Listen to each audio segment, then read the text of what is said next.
एक बार भगवान बुद्ध वन में पत्तों के बिस्तर पर बैठे हुए थे। तभी उनका एक शिष्य वहां आया और उनसे पूछा, भगवान कल आप सुखपूर्वक सोए या नहीं?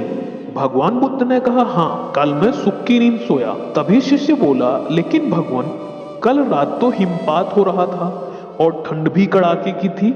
आपके पत्तों का आसन भी एकदम पतला है और फिर भी आप कह रहे हैं कि आप सुख की नींद सोए।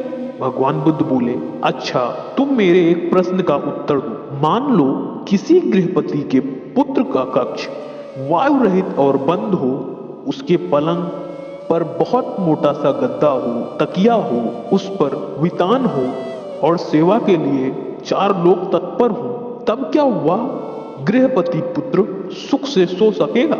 शिष्य बोला, हाँ भगवान, इतनी सुख सुविधाएं होने पर भला वह सुख से क्यों नहीं सोएगा? उसे तो सुख की ही नींद आएगी।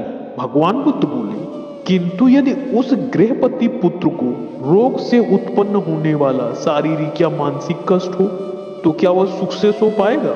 शिष्य बोला, नहीं भगवान, वह सुख से नहीं सो सकेगा। भगवान बुद्ध बोले, और यदि उस गृहपति पुत्र को द्वेष या मोह से उत्पन्न शारीरिक या मानसिक कष्ट हो, तो क्या वह सुख से सो पाएगा? शिष्य बोला, नहीं भगवान, वह सुख से नहीं सो पाएगा। भगवान बुद्ध बोले कि राग, द्वेष और मोह से उत्पन्न होने वाली जलन जड़ मूल से नष्ट हो गई है, इसी कारण सुख की नींद आई थी। वास्तव में नींद को अच्छे आस्तरण की आवश्यकता नहीं होती।